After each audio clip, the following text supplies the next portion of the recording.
Inclusive, eu vou citar alguma frase no decorrer do nosso trabalho.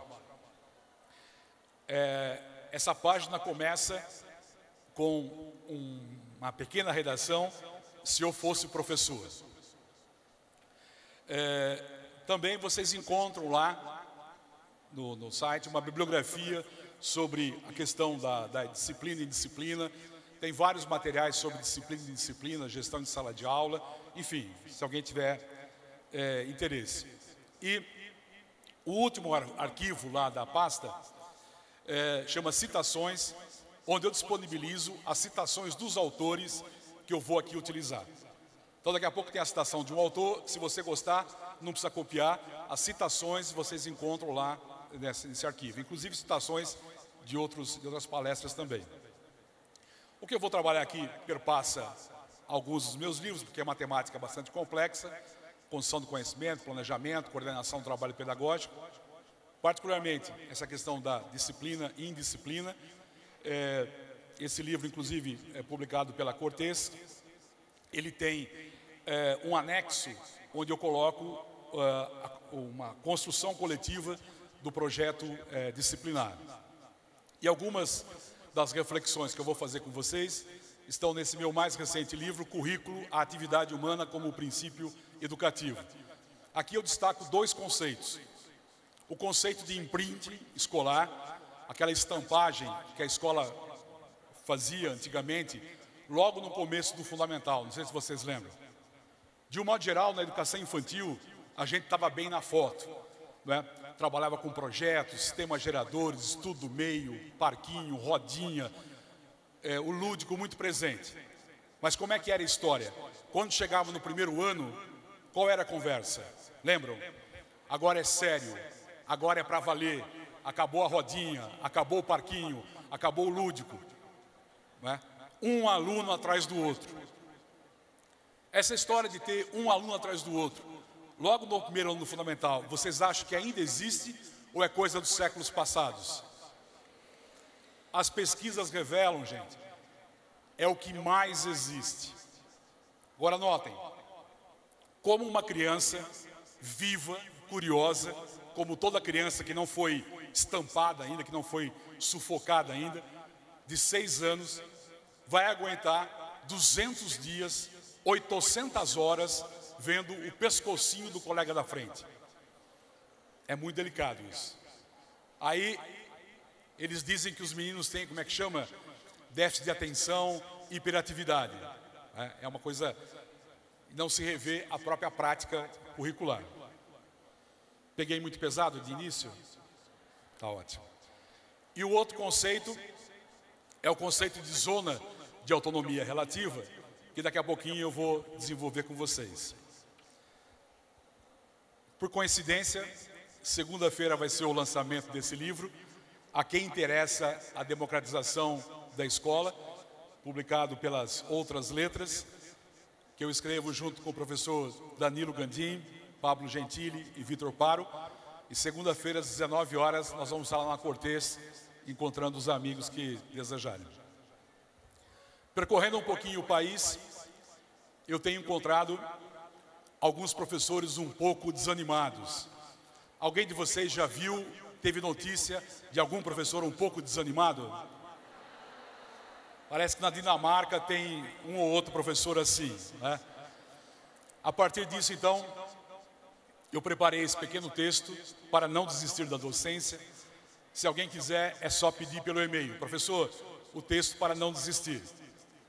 Professor, se eu pedir o texto, é sinal que eu estou querendo desistir, é isso? É isso ou não, gente? Não, não.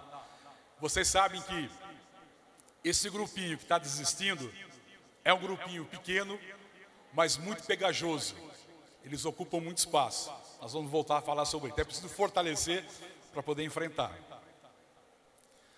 Na nova escola do mês passado, eu também faço uma pequena contribuição nessa temática da gestão da sala de aula.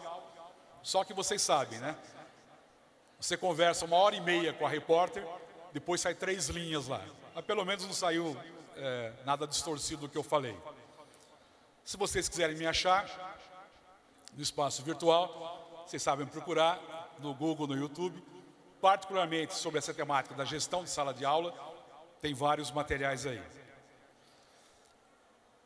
Essa é a minha página lá no Facebook, se alguém depois quiser visitar. No dia 15 de outubro, eu fui convidado para participar do programa lá da Fátima Bernardes e para mim foi uma alegria, porque justamente no dia do professor. E a temática que eles escolheram foi a temática da disciplina. Eu até não entendi muito bem quando a produtora ligou, porque eu achei que a temática seria do professor, né? Mas eles pegaram essa questão da disciplina. E durante o programa eu tive a oportunidade de fazer um pouco essa reflexão. Talvez eles não tivessem essa intenção, mas disciplina, vocês sabem, vem lá de disciplinare, lá do latim, que vem de discípulos. Então, num certo sentido, pegando a riqueza do conceito, disciplinar é fazer discípulo, nesse sentido de fazer crescer o outro, se desenvolver. Não é? Mas um aspecto que eu destaquei lá, que eu queria de imediato destacar aqui, é essa necessidade de nós prestarmos atenção nos alunos. Se eu tivesse com os pais aqui, eu diria a mesma coisa para os pais. Pais, pelo amor de Deus, prestem atenção nos seus filhos. É impressionante, a gente tem visto a dificuldade de muitos pais de darem atenção para os seus filhos. Esses dias estava em Guarulhos, atrasou a mala, para variar, e enquanto esperava o menininho, a mãe tagarelando lá, não sei com quem, e o menininho, mãe, a gente não pode morder o outro, né, mãe? E a mãe nada. Pra lá. Mãe, não é certo morder outra pessoa, né, mãe? E falou umas 5, 6 vezes, gente. Ela estava a ponto de pular no pescoço da mulher.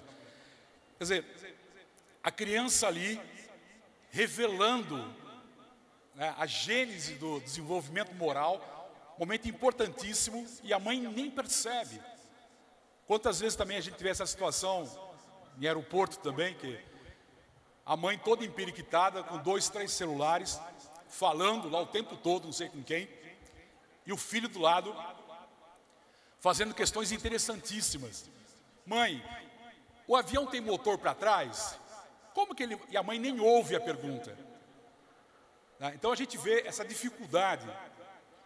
Parece que as pessoas estão com muita dificuldade de estarem onde estão.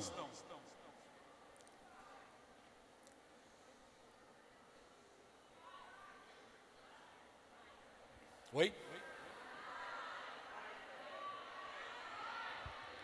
E o pai também. Sim, o pai também, é a mesma coisa. Tá ótimo.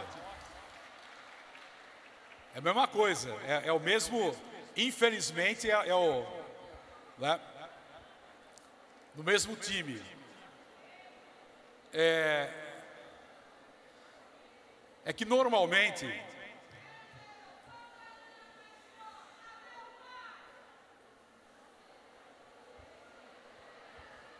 Pessoal, depois os que quiserem fazer perguntas, comentários também poderão fazer, não é? E pode encaminhar a pergunta também por escrito. O professor vai fazer a exposição inicial, depois vai estabelecer o diálogo com a plateia, dirigir perguntas, né? Fique à vontade, professor. Então, parece que as pessoas estão sempre com pressa de estarem com pressa em outro lugar. Eu estou aqui, mas o quente mesmo não é o que está acontecendo aqui. É o que está acontecendo em outro lugar. Aí eu vou para lá. Quando eu chego lá, o quente mesmo não é o que está acontecendo lá. É o que está acontecendo em outro lugar. E assim vai. Então, uma dificuldade muito grande, né, da gente estar presente. E, a meu ver, quem está pagando muito caro por isso são as crianças. Nós vamos voltar a falar sobre isso. Nesse programa Roda de Conversa lá da Rede Minas, da Magistra, do governo de Minas Gerais. Nós gravamos recentemente também esse trabalho sobre o projeto político-pedagógico, inclusive com a participação da professora Ilma Passos. Também está tudo lá no YouTube, gratuitamente. Quem de vocês conhece essa revista Carta Fundamental, a revista do professor? Levanta a mão, por favor. Ah, que bom, que bom. Que infelizmente nos encontros que eu tenho ido, quase ninguém conhece, gente. Eu não estou ganhando nada para divulgar a revista, a não ser o prazer de partilhar com vocês, mas é uma revista muito interessante, de modo geral, e por R$4. Muitas vezes os professores têm dificuldade de ter acesso a materiais, mas essa aqui, e inclusive algumas escolas até recebem, não sei se aqui no município vocês recebem, não é? A conversa que eu gostaria de ter com vocês, ela está pautada por muita esperança. Meu desejo é contribuir com o trabalho dos professores. Na verdade, o meu desejo mesmo é contribuir lá no trabalho com os alunos. Mas, nesse momento, eu não tenho condições de estar com os alunos, estamos com os professores. Nós sabemos que tem muitas coisas que não dependem do professor. Muitas e muitas coisas não dependem do professor. É uma grande luta. No entanto, existem outras coisas que dependem quase que exclusivamente do professor. Vamos pegar uma situação bem concreta da sala de aula. A professora percebe que o João Vitor está querendo começar a internalizar aquela ideia de que ele não dá para os estudos, que ele é meio fraco das ideias, que tem um miolo mole, que nem a mãe dele fala. Está com dificuldade e ele está caindo na tentação de acreditar nessa ideia. A professora percebe isso, se aproxima. Vocês sabem que esse ambiente, esse clima de intimidade com o aluno é fundamental. Ninguém vai expor um aluno numa situação delicada como essa. Ela se aproxima, propõe uma atividade que está na zona de desenvolvimento proximal do João Vitor. Lembram? Aquilo que ele é capaz de fazer com a ajuda de um parceiro qualificado, seja um colega, seja um professor. No caso, a professora se coloca nesse papel. O João Vitor consegue fazer aquela atividade. A sua zona de desenvolvimento proximal dá um salto. A professora propõe outra atividade. Ele vai e consegue fazer de novo. Pronto.